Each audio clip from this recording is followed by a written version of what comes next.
अस्सलाम वालेकुम। उम्मीद करती हूँ आप सब ठीक होंगे, खैरियत से होंगे। अल्लाह ताला आप सबको अपने ज़ुबान में रखे, आमीन सुम्मा आमीन। और आपकी दुआओं से मैं भी बिल्कुल ठीक हूँ। तो सुबह के नाश्ते का टाइम हो चुका है। मेरे हस्बैंड आए थे ऑफिस से नाश्ता लेते हुए, क्योंकि वो नाइट ड्यूटी करते हैं तो वो मॉर्निंग में नाश्ता लेकर आ जाते हैं अक्सर। और साथ में वही केक लेकर आए थे, जो मेरे बेटे को देखे बिल्कुल पसंद नहीं आया। ये उसकी पसंद का केक नहीं है, वो ब्राउनी केक मांग रहा था, लेकिन उनको ब्राउनी केक मिली नहीं, ख़त्म हो गई थी, तो वो चॉकलेट फज ले आए थे। क्योंकि मेरे बेटे को ना हर थोड़े दिन में अपनी बर्थडे याद आ जाती है, तो वो कहता है कि आज मेरी बर्थडे है, तो उस दिन केक लाना ही पड़ता है। और वो भी उसकी पसंद की ब्राउनी, जो नहीं आई आज, और उसका बड़ा सख्त मुँह ख़राब हो गया है, वो तो चला गया है। तो मैं करने लगी हूँ नाश्ता। आइए आप लोग भी मेरे साथ नाश्ता कर लीजिए। तो ये बड़े मज़े के चने का सालन था और पराठे थे, जो मेरे हस्बैंड लेकर आए थे। लेकिन अपने लिए वो आलू का पराठा और बच्चों के लिए वो चीज़ पराठे लेकर आए थे। अच्छा, उन्होंने मुझसे फ़ोन करके पहले ही पूछ लिया था कि आप क्या खाओगी, तो मैंने मना करा था मेरे लिए कुछ भी मत लाइएगा, लेकिन वो मेरे लिए प्लेन पराठा और चनों का सालन ले आए थे। तो अभी वो ये देख रहे हैं, चेक कर रहे हैं कि इसमें से कौन सा चीज़ का पराठा और कौन सा आलू का पराठा है, क्योंकि बच्चे आलू का पराठा नहीं खाते, उनको मिर्चें लगती हैं। अच्छा, ये देखें, ये जो पराठे हैं ना, ये फ़िश के डिज़ाइन के हैं। तो मैं अपने हस्बैंड से यही कह रही थी, यार हम गोल पराठे बनाते हैं, स्क्वायर पराठे बनाते हैं, ये बिल्कुल फ़िश डिज़ाइन के पराठे हैं, और कट्स भी इसमें जो है ना वो फ़िश के जैसे लगे हुए हैं, ऐसा लग रहा है फ़िश बनी हुई है। तो वो कहने लगे कि मुझे ना सुकून से नाश्ता करने दो और तुम जाओ अपना फ़ोन यहाँ से लेकर। तो मुझे इतनी हंसी आ रही थी, लेकिन पराठे बहुत मज़े के थे। लोग, मैंने उनसे पूछा था आप ज़रूर बताइएगा, तो वो कहने लगे हाँ बहुत अच्छे पराठे। Anyways, birthday to you. बोलो तो happy birthday to you. Happy birthday to you. Happy birthday dear Mustafa. Happy birthday to you.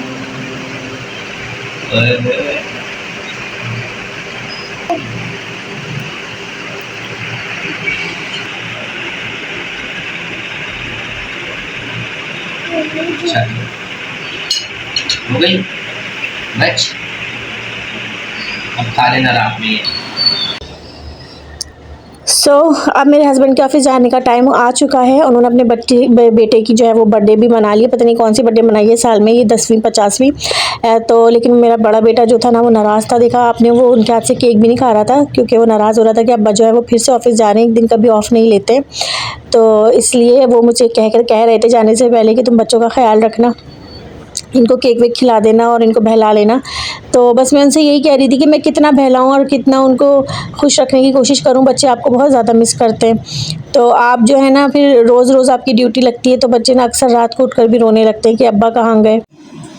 So guys, husband मेरे ऑफिस जा चुके हैं और मैं आ चुकी हूँ अपने चिलिंग मूड में, क्योंकि जब तक हस्बैंड जो होते हैं वो घर में होते हैं, तो जब तक हस्बैंड मेरे घर में होते हैं तो बस मैं जो हूँ वो बहुत ज़्यादा बिजी होती हूँ, और मैं बस जल्दी जल्दी सारे काम कर रही होती हूँ। और मुझे बिल्कुल भी टाइम नहीं मिलता खुद के साथ सुकून से बैठने का, आराम करने का। तो जब वो होते हैं ना घर में, तो मैं इतना जल्दी जल्दी काम करती हूँ, इतना स्पीड से काम करती हूँ, तो ना मुझे बिल्कुल भी वक्त नहीं मिलता। लेकिन जब वो चले जाते हैं ना, तो मेरी ज़िंदगी में थोड़ा सा ठहराव आ जाता है, और मैं बिल्कुल ऐसा लगता है कि एक तूफान था जो थम गया। तो वो चले गए, क्योंकि काम होता है सारा। वैसे तो उनके जाने से मैं भी उदास होती हूँ, बच्चे भी उदास होते हैं, लेकिन ये है कि जब तक वो मौजूद होते हैं तो उनको ऑफिस भेजना है, उनको खाना रेडी करना है, उनको नाश्ता देना है, उनको खाना देना है, उनको चाय देनी है। तो ये चीज़ें, इतने सारे काम होते हैं, साथ में बच्चे भी हैं, तो बच्चों को भी देखना होता है, बच्चों के भी सारे काम करने होते हैं। तो उस वजह से जो है ना, मैं बहुत ज़्यादा कोई भी वीडियो इतनी ज़्यादा शूट भी नहीं कर पाती हूँ, और फिर मैं ना जो हूँ वो नहीं ज़्यादा अपने साथ टाइम स्पेंड कर सकती हूँ। तो अब वो चले गए हैं, तो मैंने सोचा कि पहले अपनी चाय इंजॉय कर लूँ, उसके बाद अपने बेटे को पढ़ाऊँ, क्योंकि मेरे बेटे के भी पेपर हो रहे हैं, और वो बहुत ज़्यादा नाराज़ हो गया है इस बात से कि अब्बा जो है वो फिर चले गए। तो वो मुझसे भी अभी नाराज़ है, तो मैं सोच रही हूँ उसको पढ़ाने के लिए। तो मैं अभी इसको कोशिश ही कर रही थी कि मैं उसको मना लूँ किसी तरह, लेकिन वो मान भी नहीं रहा है, क्योंकि उसकी जो है वो बर्थडे भी मिस हो गई है, और हमने उसकी अभी तक कोई बर्थडे भी सेलिब्रेट नहीं की है। तो इस वजह से भी वो हम लोगों से नाराज़ चल रहा है। तो वजह उसकी ये है कि मेरे हस्बैंड के पास टाइम नहीं है बिल्कुल भी। तो बस अब हम कोशिश करेंगे कि इंशाल्लाह 2-4 दिन में उसकी बर्थडे सेलिब्रेट कर लें, ताकि उसका मूड थोड़ा अच्छा हो जाए। तो मैं भी अपने बेटे को भी पढ़ाऊँगी और उसके साथ भी टाइम स्पेंड करना है। इसको तो मैंने अपने छोटे वाले बेटे को पेंट्स और कलर्स दे के बिठा दिया था पेंटिंग करने के लिए। तो ये तो थोड़ा सा बहल भी गया था क्योंकि छोटा है अभी, बात को जल्दी भूल भी जाता है। अब्बा को मिस तो ये भी कर रहा था, लेकिन जब मैंने इसको कलर्स वगैरह दे दिए, पेंटिंग में लगा दिया, तो ये जो है बड़ा खुश हो गया था और खुशी खुशी सारी पेंटिंग कर रहा था।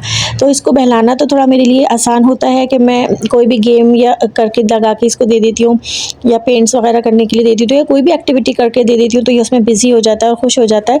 तो ये तो मेरे लिए आसानी है, लेकिन क्या करें, इंसान को लाइफ गुजारने के लिए कुछ ना कुछ तो करना पड़ता है। मगर मेरा बड़ा जो बेटा है ना, वो थोड़ा ज़्यादा नाराज़ हो गया था, वो अपने रूम में आ गया था गुस्से में, खाना भी नहीं खा रहा था और अपना गिटार प्ले कर रहा था। तो गुस्से में वो अपने कमरे में ही था, तो मेरी भी बिल्कुल बात नहीं मान रहा था। मैं उसको मनाने आ गई थी। इसको मनाना थोड़ा सा मेरे लिए ना टफ़ हो जाता है, थोड़ा सा मुश्किल हो जाता है, क्योंकि बड़ा है ना, थोड़ा समझदार है। लेकिन अल्हम्दुलिल्लाह मैंने इसको बड़ी जिद्दोजहद के बाद मना ही लिया बहरहाल। तो क्योंकि मैं जब इसको पढ़ाना भी था, तो मैं इससे कह रही थी कि पहले खाना खा लो, क्योंकि अगर आप पढ़ोगे फिर खाना नहीं खा पाओगे। तो मैंने कहा कि आप पहले पढ़ लो मेरे साथ, या खाना खा लो। तो इसने कहा नहीं, मैं पहले पढ़ूंगा। तो बस अपने मूड में था, गुस्से में था, तो मैंने सोचा भाई जो ये कह रहा है कर लेते हैं।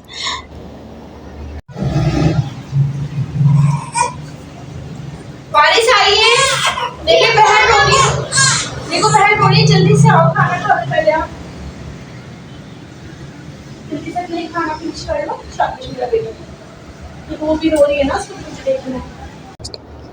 तो थैंक्स गॉड मैंने अपनी बेटी को खाने पे बिठा दिया था और उसको मैंने पढ़ा भी लिया था। तो वो खाना खा रहा है और मेरी जो बेटी है उसने रोना शुरू कर दिया था। तो छोटा बेटा मेरा भी आपने देखा होगा अपनी बहन को बहला रहा था, तो अब उसको भी मैंने खाना खिला दिया है। तो बड़े बेटे ने भी खाना खा लिया, तो मैं अपनी छोटी बेटी को बहलाने की कोशिश कर रही थी, अपनी बेटी को, वो भी रो रही थी। तो बस यही ज़िंदगी है, इसी तरह चलते रहना है, स्ट्रगल करनी पड़ती है लाइफ में। और मैं तो बिल्कुल अकेली हूँ हर चीज़ को देखने के लिए, बच्चों को पढ़ाने के लिए, बच्चों को हैंडल करने के लिए, घर को टैकल करने के लिए, और सारा कुछ करने के लिए मैं बिल्कुल ही अकेली पड़ जाती हूँ। कभी ऐसा मेरा दिल करता है कि मैं भी थोड़ी देर बैठूँ और बच्चे को कोई देख ले। अच्छा, ये जो था ना, मैंने मकरोनी तैयार की थी, पास्ता बनाया था अपने बेटे के लिए। मुस्तफ़ा, ये देखिए मैंने आपके लिए क्या बनाया, कैसा है मुस्तफ़ा, अच्छा लग रहा है?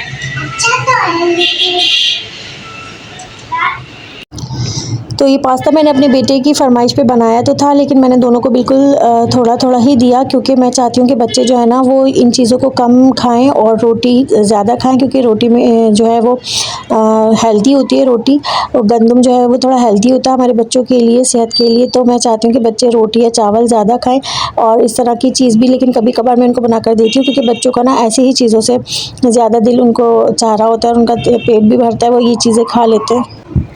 तो ऐसे खाने भी मैं कभी कभार बच्चों को खिलाती हूँ, लेकिन कोशिश करती हूँ कि साथ साथ ना उनको पहले रोटी वगैरह खिला दूँ, रोटी या राइस जो भी हो, पहले थोड़ा थोड़ा वो खिला दूँ, ताकि ना उनका पेट उससे ही भर जाए। और बाद में जो है मैं ये भी दे देती हूँ बच्चों को खाने के लिए। तो अभी मैं अपने बड़े बेटे को देने चाह रही थी, क्योंकि अपने दोनों बच्चों के लिए मैंने अलग अलग पास्ता बनाया था। बड़ा बेटा जो है वो थोड़ा स्पाइसी खा लेता है, लेकिन छोटा बेटा बिल्कुल भी स्पाइसी नहीं खा पाता है, तो उसके लिए मैंने नॉन स्पाइसी पास्ता बनाया था। आई होप आपको मेरा आज का ब्लॉग अच्छा लगा होगा। मैंने अपनी रूटीन आपके साथ शेयर की। अगर आपको मेरी रूटीन, मेरा ब्लॉग देखने में अच्छा लगा है तो प्लीज़ मेरे चैनल को लाइक करें, शेयर करें, सब्सक्राइब करें। अपनी दुआओं में मुझे याद रखिएगा, मेरी दुआ में आप सब शामिल हैं। अल्लाह हाफ़िज़।